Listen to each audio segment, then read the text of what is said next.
Hello, everyone, and welcome to this new episode of Book Review. In this episode, we are going to review Hind Swaraj or Indian Home Rule by M.K. Gandhi.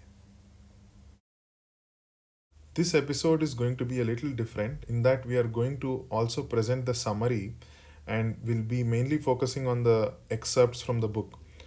And I think that is important because paraphrasing the work of Gandhiji himself is going to give us a better clarity about his work. This video is slightly different from my previous reviews. In this video, I have tried to present Gandhiji's views in his own words. For this reason, I have chosen excerpts from every chapter and arranged them in a consistent manner. Where necessary, I have chosen to give as few comments and explanations as possible in an attempt to preserve the authenticity of the author.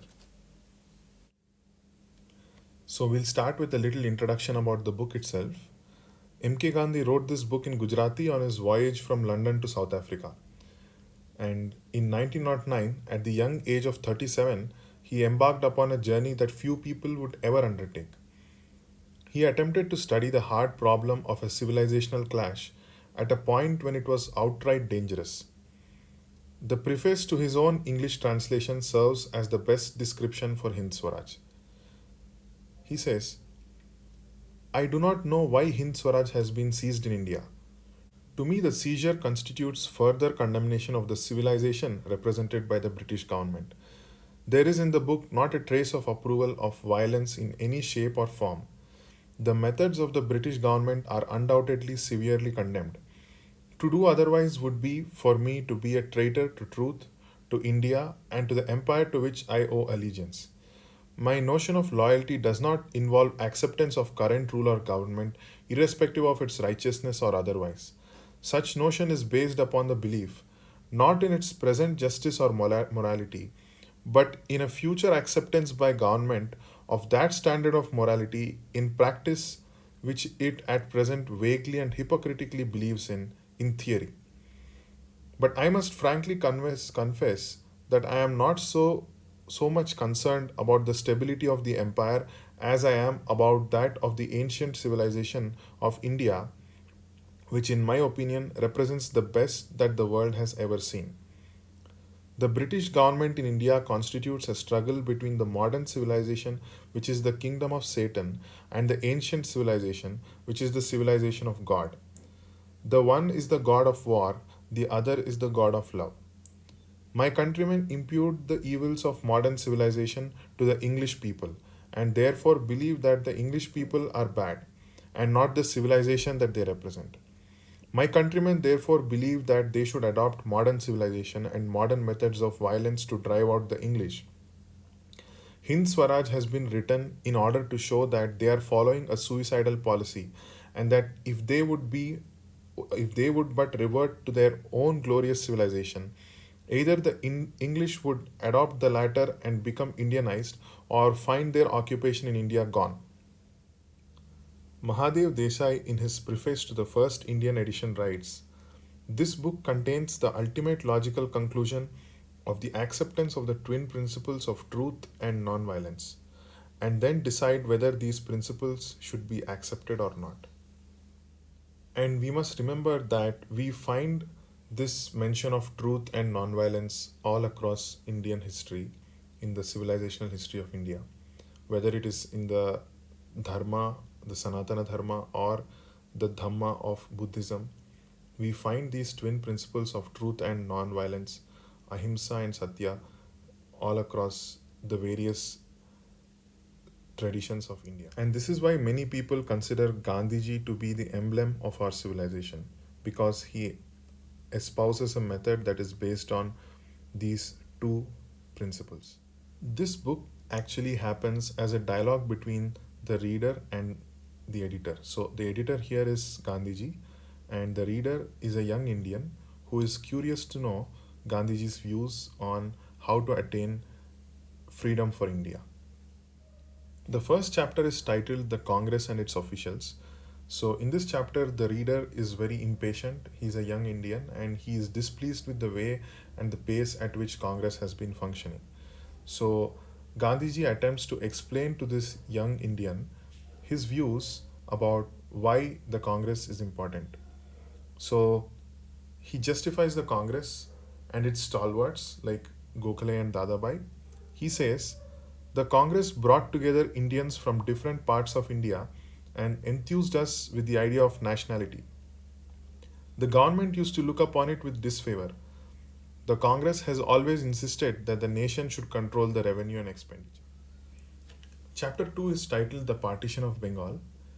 So, in this chapter, Gandhiji explains that the partition of Bengal is a major event in the Indian freedom movement. So, he goes on to justify the work of the Congress and then he says that the seed is never seen. It works underneath the ground, is itself destroyed, and the tree which rises above the ground is alone seen. Such is the case with Congress. And regarding the partition of Bengal, he says, that day may be considered to be the day of the partition of the British Empire. And he describes how people became willing to undergo personal sacrifice and they were no longer afraid of confronting the British people. Then he says, India awakened is not likely to fall asleep. Nation is being forged. Nations are not formed in a day. The formation requires years. I just have to clarify here. He does not think or feel that the Indian nation was formed by the British. And this is actually explained in a later chapter, and we will see that also. The third chapter is basically about the discontent and unrest. And Gandhiji explains this period as a necessary evil in some sense because he says that this period is like a period between sleeping and fully awakening. So once we awaken from sleep, we are not fully awakened yet. So we just stretch our arms and legs, and there's a little bit of chaos in the body. And that is how he describes the state of the Indian people during that time. The fourth chapter is titled What is Swaraj? So the reader actually assumes that the English institutions and their methods are very effective and he holds those institutions in high esteem. He just wants to drive away the British. So Gandhiji asks, do you think it is necessary to drive away the British if we get all we want? And like he asked this in that particular context. And so Gandhiji says, you want the tiger's nature but not the tiger. That is to say, you would make India English. And when it becomes English, it will be called not Hindustan but Englistan. That is not the Swaraj that I want. Chapter 5 is titled The Condition of England. And in this chapter, Gandhiji continues to refute the reader's views that the English Parliament is the mother of all parliaments and that their institutions are superior. So he says, that which you consider to be the mother of parliaments is like a sterile woman and a prostitute. So he uses very strong words for the English Parliament and he goes on to explain it. He says, each thinks of his own little interest. It is fear that is the guiding motive. What is done today may be undone tomorrow. It is not possible to recall a single instance in which finality can be predicted for its work. When the greatest questions are debated, its members have been seen to stretch themselves and to doze. Sometimes the members talk away until the listeners are disgusted. Carlyle has called it the talking shop of the world. Members vote for their party without a thought. Their so called discipline binds them to it. If any member, by way of exception, gives an independent vote, he is considered a renegade. If the money and the time wasted by Parliament were entrusted to a few good men, the English nation would be occupying today a much higher platform. You see, he's espousing some very revolutionary views here, if you really think about it. Parliament is simply a costly toy of the nation. These views are by no means peculiar to me. Some great English thinkers have expressed them. One of the members of that parliament recently said that a true Christian could not become a member of it. Another said that it was a baby. And if it has remained a baby after an existence of 700 years, when will it outgrow its babyhood? So he goes on to say, the people would follow a powerful orator or a man who gives them parties, receptions, etc. As are the people, so is their parliament. They have certainly one quality very strongly developed. They will never allow their country to be lost. If any person were to cast an evil eye on it, they would pluck out his eyes. But that does not mean that the nation possesses every other virtue or that it should be imitated. If India copies England, it is my firm conviction that she will be ruined. So the reader asks, to what do you ascribe this state of England? The editor or Gandhiji says, it is not due to any peculiar fault of the English people, but the condition is due to modern civilization. It is a civilization only in name. Under it, the nations of Europe are becoming degraded and ruined day by day. So, the chapter 6 is actually titled Civilization. Uh, as espoused in the beginning, in the preface, Gandhiji says that the British government in India constitutes a struggle between the modern civilization, which is the kingdom of Satan, and the ancient civilization, which is the civilization of God. So that is his fundamental argument. And he says that the countrymen impute the evils of modern civilization to the English people and therefore believe that the English people are bad and not the civilization that they represent. So, in this chapter, he directly attacks the civilization, the modern civilization of Europe. He says, a man laboring under the bane of civilization is like a dreaming man. Let us first consider what state of things is described by the word civilization. Its true test lies in the fact that people living in it make bodily welfare the object of life. We will take some examples. The people of Europe today live in better built houses than they did 100 years ago. This is considered an emblem of civilization, and this is also a matter to promote bodily happiness. Formerly, they wore skins and used spears as their weapons. Now they wear long trousers, and for embellishing their bodies, they wear a variety of clothing. And instead of spears, they carry with them revolvers containing 5 or more chambers. If people of a certain country who have hitherto not been in the habit of wearing much clothing, boots, etc., adopt European clothing, they are supposed to have become civilized out of savagery. Now remember, this is in the year 1909. Okay?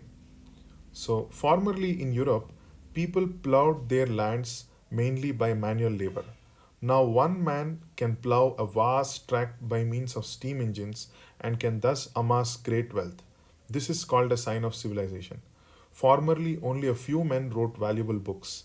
Now, anybody writes and prints anything that he likes and poisons people's minds. Formerly, men worked in the open air only as much as they liked. Now, thousands of workmen meet together and, for the sake of maintenance, work in factories or mines. Their condition is worse than that of beasts. They are obliged to work at the risk of their lives at most dangerous occupations for the sake of millionaires. Formerly, men were made slaves under physical compulsion. Now they are enslaved by temptation of money and of the luxuries that money can buy. According to the teaching of Muhammad, this would be considered as satanic civilization. Hinduism calls it the Black Age. And then he talks about the evils of greedy millionaires and the millions of slaves that follow them without questioning. So they are enterprising and industrious, and their mode of thought is not inherently immoral. He's talking about the English people. Neither are they bad at heart. I therefore respect them. Civilization is not an incurable disease, but it should never be forgotten that the English people are at present afflicted by it. So he considers modern European civilization as a disease that has afflicted the British people themselves. So the seventh chapter is titled Why Was India Lost? And in this chapter, Gandhiji espouses his very unique views that the English have not taken India. We have given it to them. They are not in India because of their strength, but because we keep them. He goes on to explain the causes that gave them India enable them to retain it. Some Englishmen state that they took and they hold India by the sword. Both these statements are wrong. The sword is entirely useless for holding India. We alone keep them. Napoleon is said to have described the English as a nation of shopkeepers. It is a fitting description. They hold whatever dominions they have for the sake of their commerce. Their army and their navy are intended to protect it. They wish to convert the whole world into a vast market for their goods. That they cannot do so is true, but the blame will not be theirs.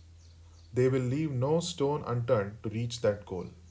In the eighth chapter, he continues to espouse the view that we have given India to the British. And he says that it is my deliberate opinion that India is being ground down not under the English heel but under that of modern civilization. It is groaning under the monster's terrible weight. And he talks about how Hinduism, Islam, Zoroastrianism, Christianity, and all other religions teach that we should remain passive about worldly pursuits and active about godly pursuits. That we should set a limit to our worldly ambition and that our religious ambition should be illimitable. Our activity should be directed into the latter channel. So he is basically criticizing the materialism of the Industrial Revolution because he actually went to England and he saw the horrors with his own eyes. Uh, that of greedy people exploiting the poor people and the poor people succumbing to their desire and their insecurity and craving for things like money and the luxuries that it can buy. So he has already described it in the previous chapters. So when its full potential or when its full effect is realized, we shall see that religious superstition is harmless compared to that of modern civilization. I am not pleading for a continuance of religious superstitions. We shall certainly fight them tooth and nail, but we can never do so by disregarding religion. We can only do so by appreciating and conserving the latter. And then he goes on to explain that we don't need the English to protect us from Pindaris and Bhils. And he says that doing so, expecting them to protect us, is a sign of weakness and that we should actually own our own responsibilities. And it is due to the giving away of responsibility to the British that the British are actually able to hold India. So that's his point. And you should also remember that all these views about civilization and machinery, which will come at the end of the book, almost in the 19th chapter, he formed those views after having a direct experience of these things. So it is in those days, and the context has to be remembered. In chapter 9, Gandhiji criticizes the railways. He says that it must be manifest to you that but for the railways, the English could not have such a hold on India as they have today. He says that bad men fulfill their evil designs with greater rapidity. He says that the English have taught us that we were not one nation before and that it will require centuries before we become one nation. This I have mentioned it in the past. So this is without foundation. We were one nation before they came to India. One thought inspired us. Our mode of life was the same. It was because we were one nation that they were able to establish one kingdom. Subsequently, they divided us. I do not wish to suggest that because we were one nation, we had no differences. But it is submitted that our leading men traveled throughout India either on foot or in bullock carts. They learned one another's languages and there was no aloofness between them. What do you think could have been the intention of those far seeing ancestors of ours who established Setubandha Rameshwar in the south, Jagannath in the east, Haridwar in the north as places of pilgrimage? You will admit that they were no fools. They knew that worship of God could have been performed just as well at home. They taught us that those whose hearts were aglow with righteousness had the Ganga in their own homes. But they saw that India was one undivided land, so made by nature.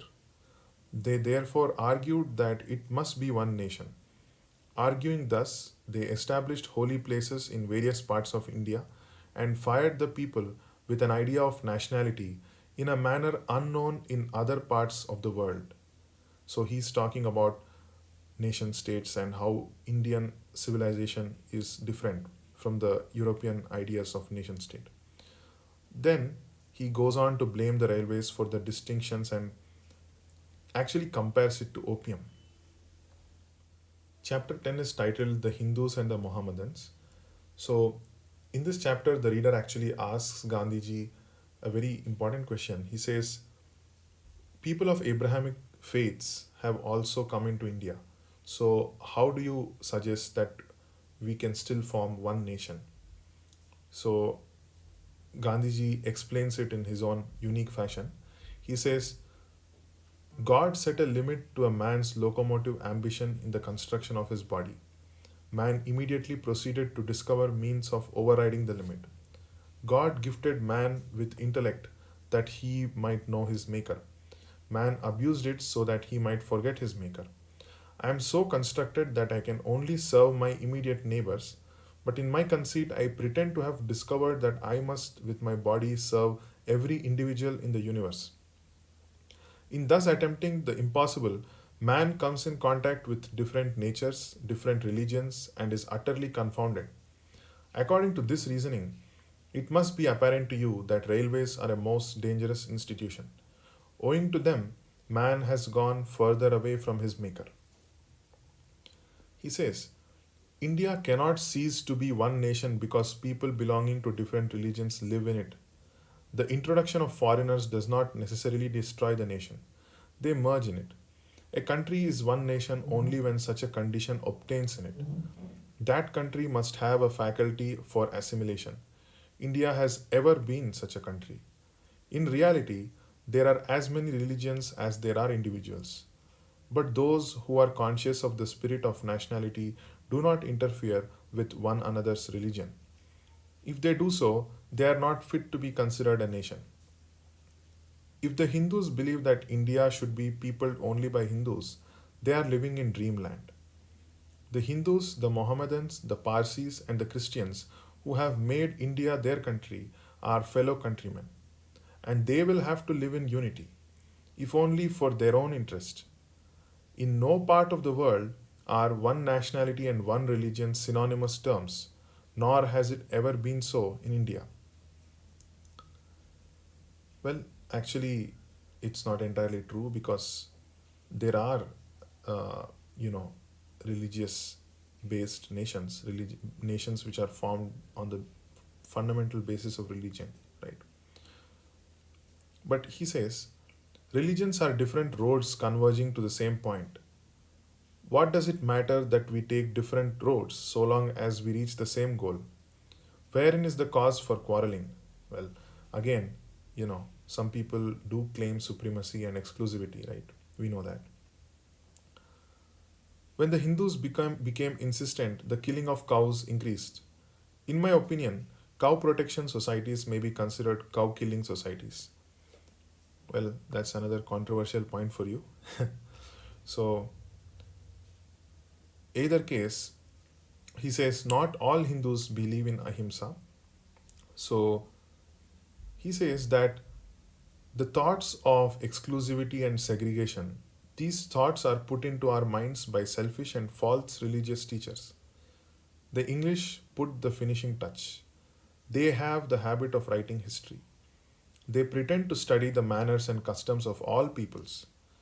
God has given us a limited mental capacity, but they usurp the function of the Godhead and indulge in novel experiments. They write about their own researches in most laudatory terms and hypnotize us into believing them. We, in our ignorance, then fall at their feet. If everyone will try to understand the core of his own religion and adhere to it, and will not allow false teachers to dictate to him, there will be no room left for quarreling. This is very important. He says, you must study your own religion as an individual and do not allow false teachers to lead you astray. In the 11th chapter, Gandhiji criticizes lawyers. Well, how can we understand this? He says that it is his firm opinion that the lawyers have actually enslaved India. They have accentuated Hindu Mohammedan dissensions and have confirmed English authority. It is in this context that he's saying it. Okay. He says, it is within my knowledge that they are glad when men have disputes. Well, he was himself a lawyer, so, you know. Why do they want more fees than common laborers? Why are their requirements greater? In what way are they more profitable to the country than the laborers? Are those who do good entitled to greater payment? And if they have done anything for the country for the sake of money, how shall it be counted as good? It is wrong to consider that courts were established for the benefit of the people. Those who want to perpetuate their power do so through the courts. The chief thing, however, to be remembered is that without lawyers, courts could not have been established or conducted, and without the latter, the English could not rule. In the 12th chapter, Gandhiji explains the condition of India with respect to doctors. His views are quite controversial, and we will discover that they are controversial, but it is worth considering them. So, he says, how do these diseases arise? Surely by our negligence or indulgence. I overeat, I have indigestion. I go to a doctor, he gives me medicine, I am cured. I overeat again. I take his pills again. Had I not taken the pills in the first instance, I would have suffered the punishment deserved by me and I would not have overeaten again. The doctor intervened and helped me to indulge myself. My body thereby certainly felt more at ease, but my mind became weakened. A continuance of a course of medicine must therefore result in loss of control over the mind. He's, actually taking it to the extreme end. He says hospitals are institutions for propagating sin. Men take less care of their bodies and immorality increases. European doctors are the worst of all. For the sake of a mistaken care of the human body, they kill annually thousands of animals. They practice vivisection. No religion sanctions this. All say that it is not necessary to take so many lives for the sake of our bodies. To study European medicine is to deepen our slavery, he says. He says, I have endeavored to show that there is no real service of humanity in the profession and that it is injurious to mankind. Doctors make a show of their knowledge and charge exorbitant fees. Well, you must remember that this was the beginning of European medicine in India, and maybe in those days, Western medicine was quite expensive, and probably that is why Gandhiji is saying these things. But either way, we know that things are very different today. So, having criticized the notion of the Western modern civilization and having described the condition of India, Gandhiji goes on to answer this question: what is true civilization? He says, I believe that the civilization India has evolved is not to be beaten in the world. Nothing can equal the seeds sown by our ancestors. Rome went, Greece shared the same fate. The might of the pharaohs was broken. Japan has become westernized. Of China, nothing can be said. But India is still, somehow or other, sound at the foundation. The people of Europe learn their lessons from the writings of the men of Greece or Rome, which exist no longer in their former glory.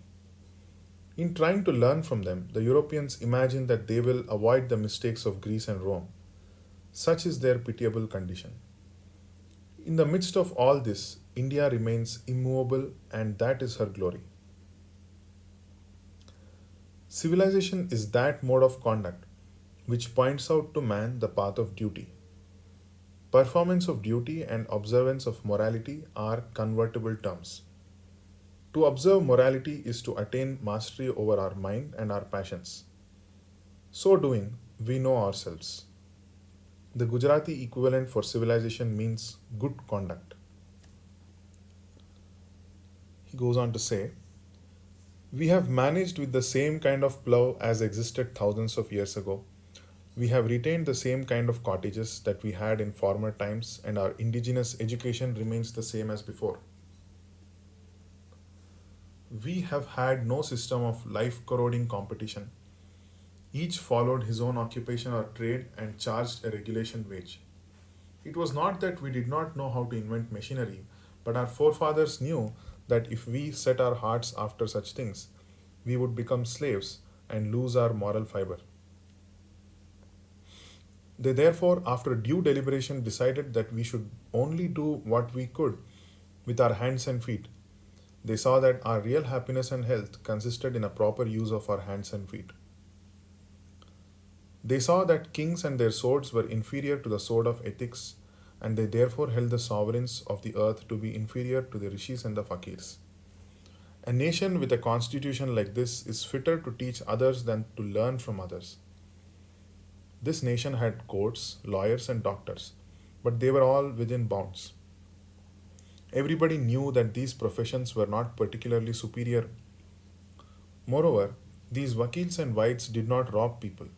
They were considered people's dependents, not their masters. So he's saying that in the context of the European lawyers and doctors. The common people lived independently and followed their agricultural occupation. They enjoyed true home rule. And where this cursed modern civilization has not reached, India remains as it was before. The inhabitants of that part of India will very properly laugh at your newfangled notions. The English do not rule over them, nor will you ever rule over them. Those in whose name we speak, we do not know, nor do they know us. I would certainly advise you and those like you who love the motherland to go into the interior that has yet been not polluted by the railways and to live there for 6 months. You might then be patriotic and speak of home rule. Now you see what I consider to be real civilization. Those who want to change conditions such as I have described are enemies of the country and are sinners.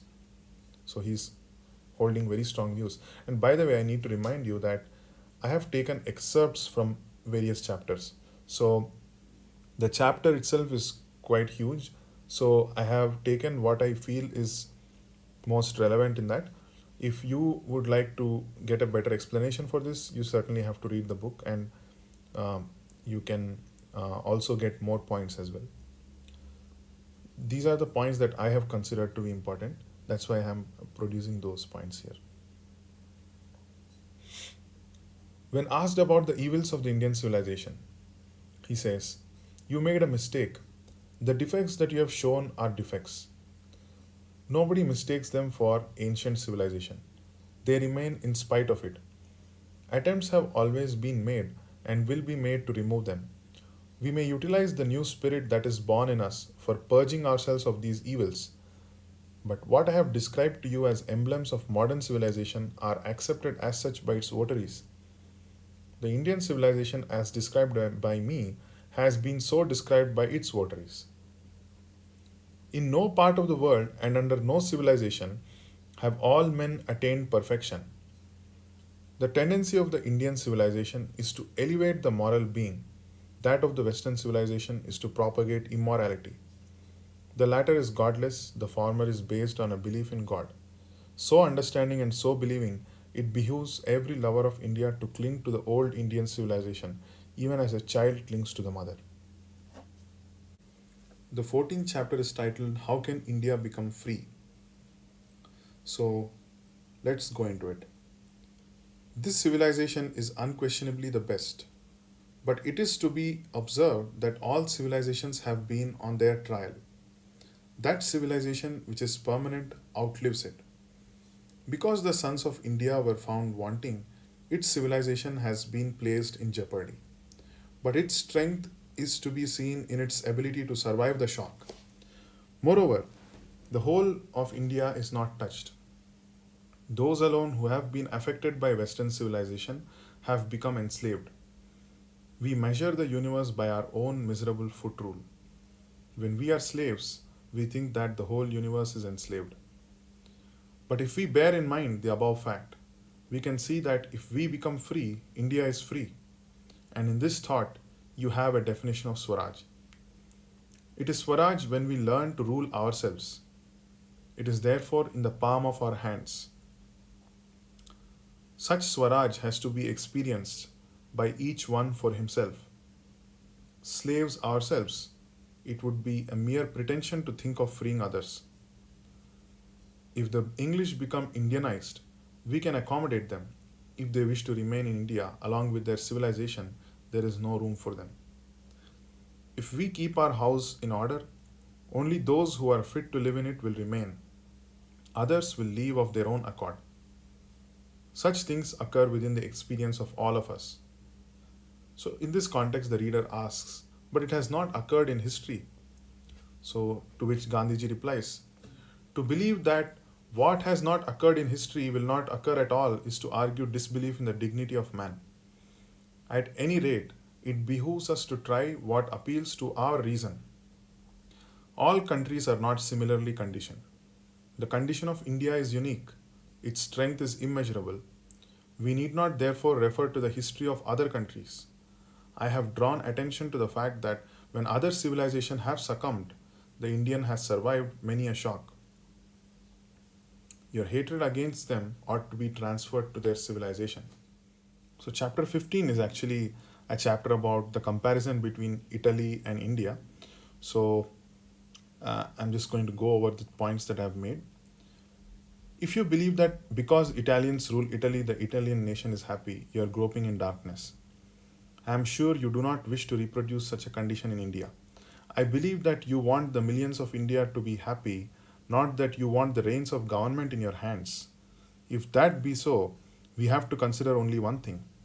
How can the millions obtain self rule? My patriotism does not teach me that I am to allow people to be crushed under the heel of Indian princes if only the English retire.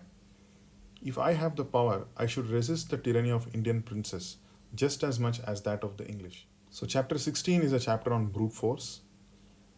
He says, Gandhiji says, you argue that he, in this context, is a robber. So, the reader has compared the English nation to a robber. So, he says, you argue that he is, after all, a fellow human. You do not know what prompted him to steal. You therefore decide that when you can, you will destroy the man's motive for stealing. Whilst you are thus reasoning with yourself, the man comes again to steal. Instead of being angry with him, you take pity on him. You think that this stealing habit must be a disease with him. Henceforth, you therefore keep your doors and windows open. You change your sleeping place and you keep your things in a manner most accessible to him. The robber comes again and is confused as all this is new to him. Nevertheless, he takes away your things, but his mind is agitated. He inquires about you in the village. He comes to learn about your broad and loving heart. He repents. He begs your pardon, returns you your things, and leaves off the stealing habit. He becomes your servant, and you find for him honorable employment. Well, actually, he himself says, Gandhiji himself says that, later on in this chapter, he says that not every thief is going to behave accordingly. Some people are just brutal. And so, anyway, this is Gandhiji's view. So, we are going to take it as such. Fair means alone can produce fair results.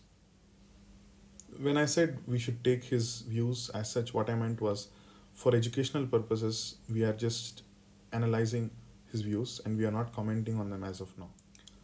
Chapter 17 is a chapter about passive resistance. It's a very important chapter. So let's get into it. Actually, I would love to read out the entire chapter for you, but I think it will be more appropriate to do so in a different setting. So I'll read out whatever excerpts that I have taken which seem to be consistent with each other, and they are just the important points. They are not the whole thing. Again, I want to remind you. So, passive resistance is a method of securing rights by personal suffering.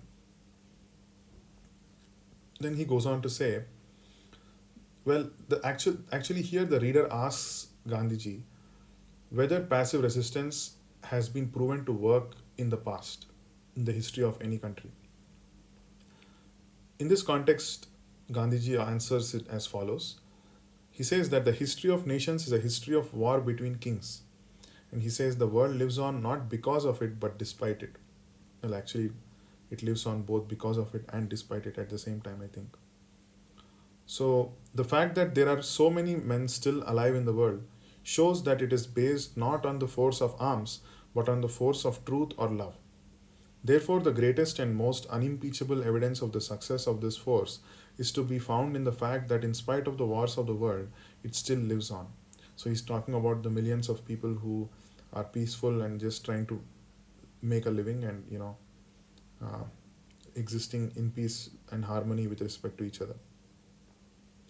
If I do not obey the law and accept the penalty for its breach, I use soul force. It involves sacrifice of self.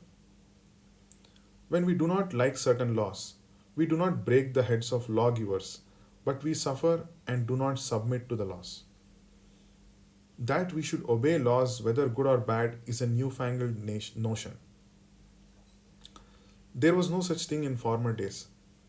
The people disregarded those laws that they did not like and suffered the penalties for their breach. It is contrary to our manhood if we obey laws repugnant to our conscience. So, in this context, Gandhiji also gives an instance of a prince setting a law and a few peasants not liking it in India, and the peasants actually leave the place because they do not like the law, and the prince actually comes to them and requests them to stay back, and he changes the law. So that doesn't happen everywhere; it happens only in some places. A man who has realized his manhood, who fears only God, will fear no one else. Man made laws are not necessarily binding on him. If man will only realize that it is unmanly to obey laws that are unjust, no man's tyranny will enslave him. This is the key to self rule or home rule. Passive resistance is superior to the force of arms. What do you think? Wherein is courage required in blowing others to pieces from behind a cannon, or with a smiling face to approach a cannon and be blown to pieces? Who is the true warrior? He who keeps death always as a bosom friend, or he who controls the death of others? Believe me, that a man devoid of courage and manhood can never be a passive resistor.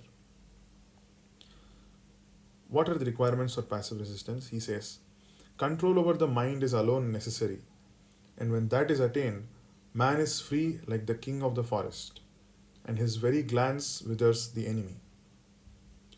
Passive resistance is an all sided sword. It can be used anyhow. It blesses him who uses it and him against whom it is used. Without drawing a drop of blood, it produces far reaching results. The 18th chapter is on education. So, Gandhiji's views on education are as follows. A peasant earns his bread honestly. He has ordinary knowledge of the world. He knows fairly well how he should behave towards his parents, his wife, his children, and his fellow villagers. He understands and observes the rules of morality, but he cannot write his own name. What do you propose to do by giving him a knowledge of letters? Will you add an inch of happiness to him? He says Professor Huxley has thus defined education. That man, I think, has had a liberal education, who has been so trained in youth that his body is the ready servant of his will, and does with ease and pleasure all the work that as a mechanism it is capable of, whose intellect is a clear, cold logic engine, with all its parts of equal strength and in smooth working order, whose mind is stored with a knowledge of the fundamental truths of nature, whose passions are trained to come to heel by a vigorous will, the servant of a tender conscience, who has learned to hate all vileness and to respect others as himself. Such a one and no other, I conceive, has had a liberal education, for he is in harmony with nature. He will make the best of her and she of him. So, this is a very interesting definition of education.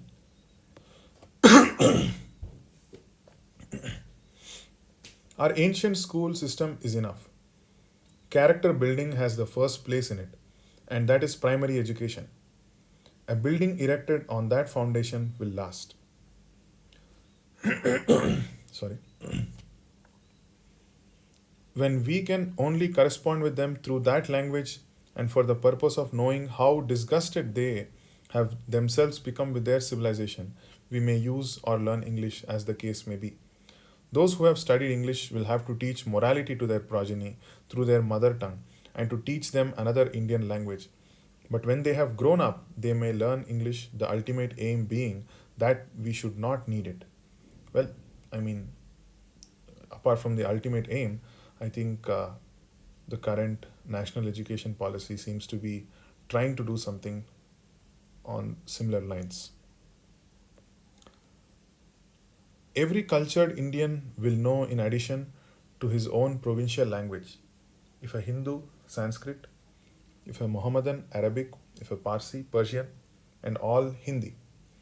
Some Hindus should know Arabic and Persian, some Mohammedans and Parsis Sanskrit. Several Northerners and Westerners should learn Tamil.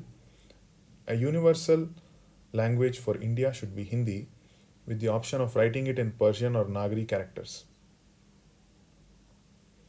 On atheism, India will never be godless. Rank atheism cannot flourish in this land. The task is indeed difficult. My head begins to turn as I think of religious education. Our religious teachers are hypocritical and selfish.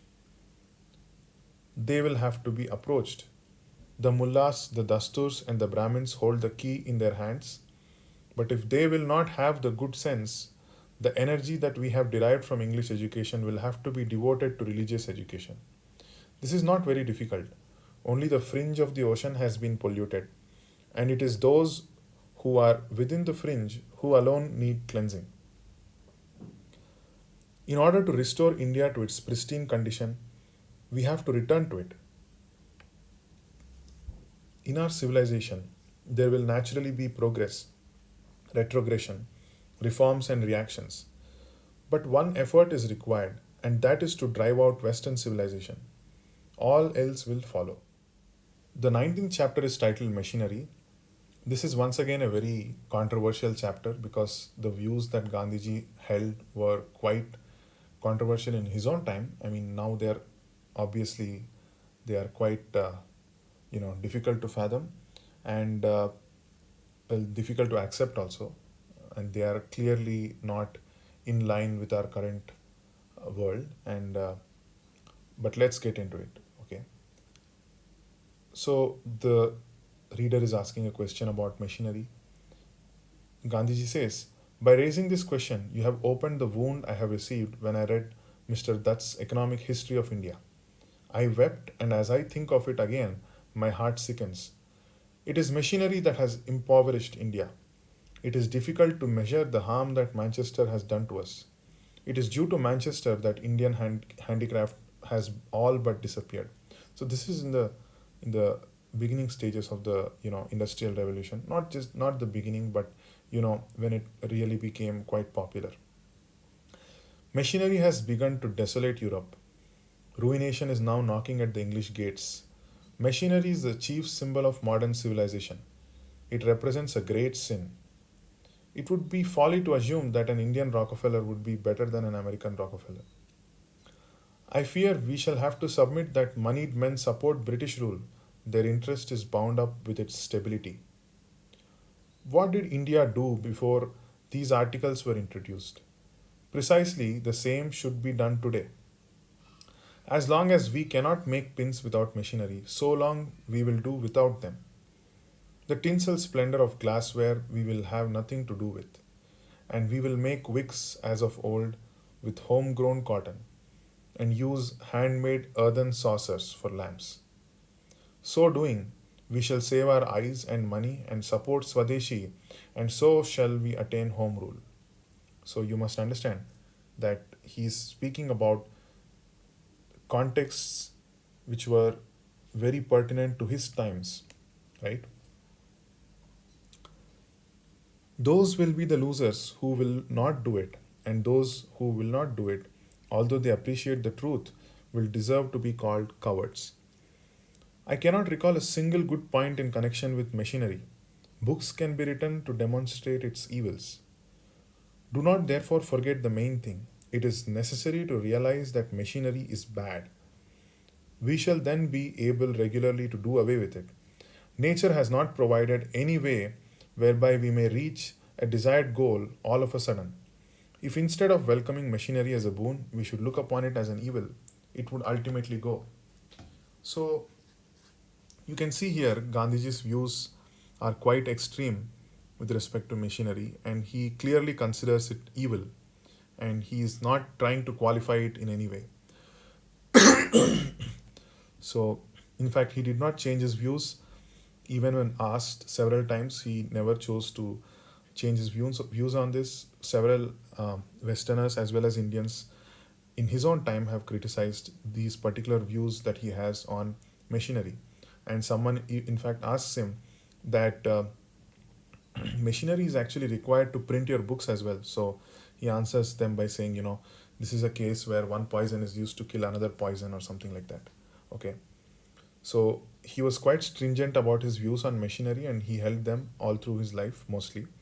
And so let's move forward. The 20th chapter is the concluding chapter, and I would again urge all my viewers to actually read the book, read the entire 20th chapter. It's quite beautiful. So if I had more time, I would have actually read the entire chapter to you, but as always, I'm going to just read some of the excerpts that I feel are important and would convey the spirit of the chapter. So Gandhiji says, I would say to the extremists, I know that you want home rule for India.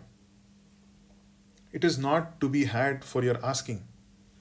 Everyone will have to take it for himself. What others get for me is not home rule but foreign rule. Therefore, it would not be proper for you to say that you have obtained home rule if you have merely expelled the English. I have already described the true nature of home rule. This you would never obtain by force or arms.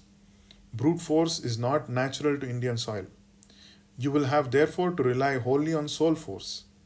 You must not consider that violence is necessary at any stage for reaching our goal.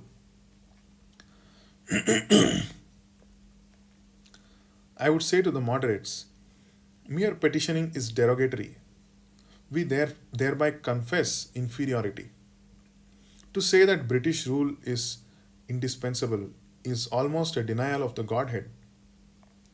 We cannot say that anybody or anything is indispensable except God. Moreover, common sense should tell us that to state that for the time being the presence of the English in India is a necessity is to make them conceited. This has not been said to you in arrogance. He's talking to the British Empire here. You have great military resources. Your naval power is matchless. If we wanted to fight with you on your own ground, we should be unable to do so. But if the above submissions be not acceptable to you, we cease to play the part of the ruled. You may, if you like, cut us to pieces. You may shatter us at the cannon's mouth. If you act contrary to our will, we shall not help you, and without our help, we know that you cannot move one step forward. It is likely that you will laugh at all this in the intoxication of your power. We may not be able to disillusion you all at once, but if there be any manliness in us, you will see shortly that your intoxication is suicidal and that your laugh at our expense is an aberration of intellect. We believe that at heart you belong to a religious nation. We are living in a land which is the source of religions. How we came together need not be considered, but we can make mutual good use of our relations. I bear no enmity towards the English, but I do towards their civilization. In my opinion, we have used the term Swaraj without understanding its real significance. I have endeavored to explain it as I understand it, and my conscience testifies that my life henceforth is dedicated to its attainment. And indeed, Gandhiji kept his word. He actually followed many of the things that he describes in this book, and he kept his ideals and he stuck to them. because this video has already become too lengthy, we are not going to go too deep into the criticisms.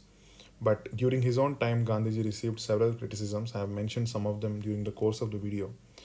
But in his reply to critics in 1921, he just withdrew one single word, that word being prostitute, that he used for the British Parliament. And in 1938, in a message to the Aryan Path, Gandhiji says, "But after the stormy 30 years through which I have since passed, I have seen nothing to make me alter the views expounded in it." And therefore, he's clearly saying that he still holds all of his views even after 30 years. So, this book was first written in 1909 and he is replying in 1938 like this. So, I have tried to present Gandhiji's views in his own words with as little explanation from my side as possible. I have tried to excerpt the files in a way in which they are consistent. So, the thing is, it was not my intention to comment on them actually, because there are certain views that I don't agree with, and then there are some views that I do agree with. So I just wanted to present his views as such, and if you're intrigued by it, I really encourage you to go ahead and read the entire book and make your own opinions about this. So thank you for watching this long video. Thank you for your patience. On this auspicious occasion of India's independence, I would like to wish all my viewers a very happy Independence Day. And well, actually, I would like to take this opportunity to convey my gratitude to all the freedom fighters who have contributed for India's freedom in ways both known and unknown, in quantities large and small, whether they are famous or not so famous, whether they are controversial or not so controversial. I convey my gratitude to all of them, and thank you.